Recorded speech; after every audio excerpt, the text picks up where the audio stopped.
Hello Nidorinas and Nidorinos, I'm KingNido and today we're coming here from Sootopolis City where the water type Aqua are looking desperately to get their first victory of the season, but to do so they're going to have to prevent the Mahogany Explorers from making history and getting their 11th straight victory. So with that said, let us know in the comments below who you think is going to win this matchup. Will it be the water types? Will it be the ice types? Let's go!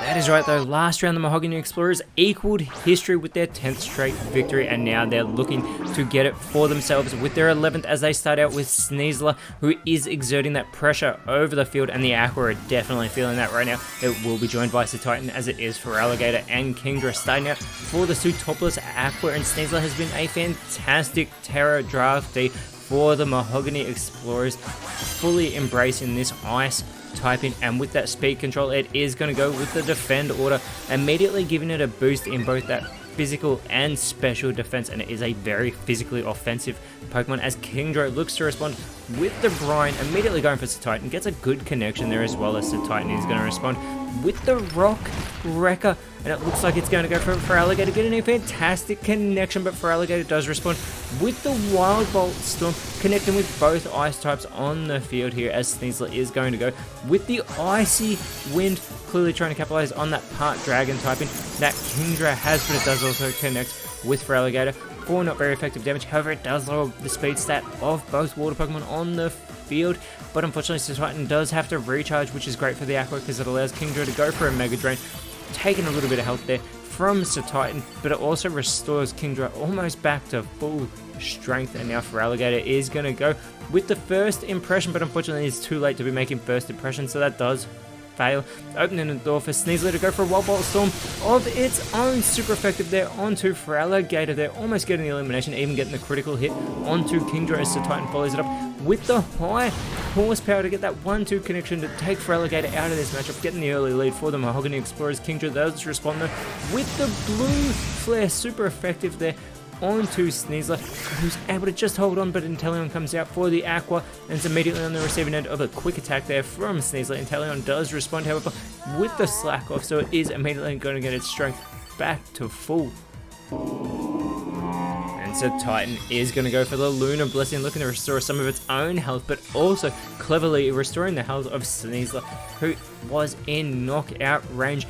Kingdra though is going to go with the Blaze Kick to finish the job anyway with that super effective move, getting Sneasler off the field nice and early. Very clever there by the Sootopolis Aqua, because Sneasler, they do not want it to be unleashed, as out in its place comes Cryogonal, and now Inteleon with the speed control goes for the Horn attack, going for Titan, getting a good connection there, but Cryogonal is going to respond for its sub with the self-destruct, but that damp ability that Kingdra has prevents it from happening, and Titan is going to go with the triple arrows now on to Inteleon, getting a fantastic connection as Kingdra is going to go for the Aqua Cutter, almost getting the elimination of Titan. Cryogonal is going to go for the active pressure here on the field. It is going to give itself a nice speed boost, but it looks like it may already have that speed control as Inteleon goes for the Terrain Pulse. There's no terrain to capitalize on, but it doesn't care because, more importantly, it has just put the Sootopolis Aqua in front by taking Titan out, and Kingdra follows it up with the Syrup Bomb. It's not going to do a great deal of damage to Cryogonal, however it's become covered in that sticky candy syrup, which is going to lower its speed at the end of every turn. Now it is going to be Baxcalibur coming out for the Mahogany Explorers, and Cryogonal setting up a Meteor Beam. It is going to begin to overflow with that space power and give a boost to that special attack that is base 95 to get the shelter here from Inteleon. It is going to give itself a nice defense boost. And it will be Baxcalibur going for its first move of the matchup, going with the Icicle Crash, dropping them down onto Inteleon. Unfortunately, it's not very effective, and this allows Kingdra to go with the speed swap, switching its speed with Baxcalibur here on the field. But we do see Cryogonal still having its speed lower, but it doesn't care because it's still the quickest on the field, going with the Meteor Beam, and this will finish Inteleon off, who actually stayed around longer than it has for most games this season. And Baxcalibur looks to follow it up, going with the cut on to Kingdra, getting a good connection, but Kingdra's been in this matchup since the start, and it goes with the simple beam. This is actually really clever doing this to Cryogonal because it gets rid of that levitate, giving it the simple, which means this time when its speed drops, it's actually going to drop by more than usual. And surely Kingdra must be quicker than it now, as out comes Samurott for the Pseudopolis Aqua. Baxcalibur has the speed control on the field, goes for that super effective Fairy Wind onto Kingdra, but Samurott now is going to go for the slash onto Baxcalibur, and Kingdra looking to follow it up, goes with the Hyper Voice, connecting with both ice types on the field as Cryogonal goes for the Fusion Bolt. This will be super effective onto Samurott, getting a fantastic connection there as Baxcalibur follows it up with the False Swipe, but that is not a shiny Kingdra, however it has just been put into knockout range. Stone Edge from Samurott is super effective onto Cryogonal, eliminating Cryogonal and putting the Pseudopolis Aqua back in front. Kingdra follows it up with the lead. It is going to lower those defenses of Baxcalibur that are base 92. And speaking of defenses, out comes Avalugg in its Colosseum form, and we get the Ice Shard from Baxcalibur, not very effective there, onto Samurott, who is going to respond with the Horn Leech, so it's actually going to have some of its health restored using that not very effective move there onto Baxcalibur. Kingdra does follow it up here with the Fusion Bolt. We saw this earlier. Black Cryogonal, it's coming down on to Baxcalibur, not very effective thanks to that Dragon typing, but it does put it in knockout range. And we get the Splash from Avalugg, and now is not the time to be splashing around as nothing does happen. Baxcalibur having to do its part, goes with the Bind onto Samurott. It's not going to do a great deal of damage on that first connection, however it will be squeezing the Water-type Pokemon from Unova, who goes with the Stockpile in response, so it is going to boost those defenses as it stockpiles one hit, both that physical and special defense. Now it is much more of an offensive Pokemon as Kingdra is going to go with the Steel Wing to take Baxcalibur out of this matchup with that super effective move. The Pseudopolis Aqua are in full control. There's only 2 Pokemon remaining for the Mahogany Explorers as the Shadow Sneak is going to take Kingdra out of this matchup. That was a great response by Avalugg because now there's only 3 Pokemon remaining for the Pseudopolis Aqua, but it is Dondozo coming out for the Aqua. It's the Lapras coming out for the Explorers, and Lapras immediately with the nasty plot here on the field. It is going to boost its special attack a great deal as Samurott is going to go with the Skitter Smack, going for Avalugg there. Not much damage though being done there, however it does lower the special attack of Avalugg, and Dondozo follows it up with the Confide onto Lapras, which is immediately going to lower that special attack. Avalugg with the Wrap, they couldn't continue the Bind onto Samurott, so they're going to go with the Wrap now onto Samurott, who is going to feel the effects of that there being wrapped by Avalugg. Lapras follows it up with the Water Shuriken, this multi-hit move. I'm sure Samurott does not want to be taken down by a Water Shuriken of all moves.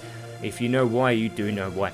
And Samurott is going to respond with the Accelerock there, super effective onto Lapras. Clearly not happy being on the receiving end of that Water Shuriken, and we get the Entrainment from Dondozo onto Lapras here. It is going to change that Water Absorbability into Water Veil. And Avalugg now with the knockoff is going to finish Samurott off, leveling the playing field at 2v2. We don't know who the last Pokemon for the Pseudopolis Aqua is, but it will be getting sent out very shortly, and it is revealed to be Milotic as the last Pokemon for the Aqua. Immediately going with the Stun Spore here onto Lapras. It is going to leave it with that Paralysis, which will slow it down, and it may also make it unable to move, which Dondozo could capitalize on here, going with the Energy Ball. It is going to go for Avalugg though, getting a great connection there as Avalugg is going to respond with the Shell Sidearm, immediately going for Milotic. Gets some great damage done there.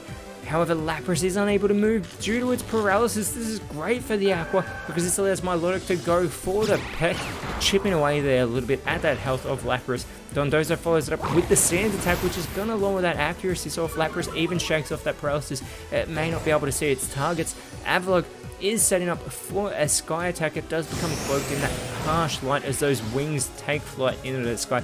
Lapras is going to be able to go for the Aqua Cutter, getting a good connection for a not very effective move onto Milotic as well, who responds with the Roar, which is not going to work because there's no bench to send the Explorers back to. Now Dondozo looking to do its part, goes with the Ice Fang, which is going to be resisted. The only resistance that the Ice types have as Avalugg with the Sky Attack. Great connection there onto Dondozo. Lapras looking to follow it up, goes with the Bullet Punch onto Milotic, which is not very effective, doing very little damage, and Milotic is going to go with the Rain Dance over Pseudopolis here. It will begin to rain across this field Dondozo with the Growl, looking to lower the attack stats of both Avalugg and Lapras. And Avalugg does have that 117 base attack, but it's more about that defense, as it goes with the Incinerate, connecting for very little damage on both of the water types here, but it does burn up their Leopard Berries, so if they run out of PP, they will be left to struggle. Lapras following it up with a Roar of its own, but a similar boat, it is going to fail because there's no bench for the Aqua, which allows Milotic to go with the Shadow Claw. Critical hit, such little damage there, banned onto Avalugg. Dondozo follows it up with the Sucker Punch, but there's no suckers on the side of the Explorers at the moment. Avalugg with the takedown, it will get some recoil damage. It does put Milotic into knockout range, so Lapras needs to capitalize here and go for Milotic. It goes with the Alluring Voice, but Milotic is able to avoid that attack, and Milotic looking to capitalize goes with the Earthquake. This is connected with everybody on the field, putting Avalugg into knockout range. Dondozo with the last respects, it's going to go for Lapras. It takes Lapras out of this matchup. Lapras has been eliminated. Avalugg, however, needs to go for something. Goes with the Terra Blast onto Dondozo. Very little damage being done there. Milotic looking to capitalize goes with the Moon Blast.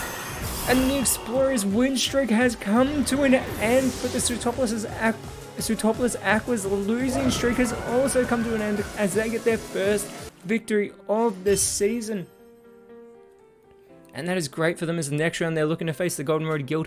Whereas for the Explorers, we could have had a win streak come to the end next round because they are going up against the Macros, who have still yet to lose a game, and I cannot wait for that matchup. But until then, Nidorinos, thank you so much for watching. Let us know in the comments below who you thought was the best on field, and if you enjoyed what you saw, please leave a like, share, subscribe, but more importantly, always remember, you are awesome, and I'll see you when you see me.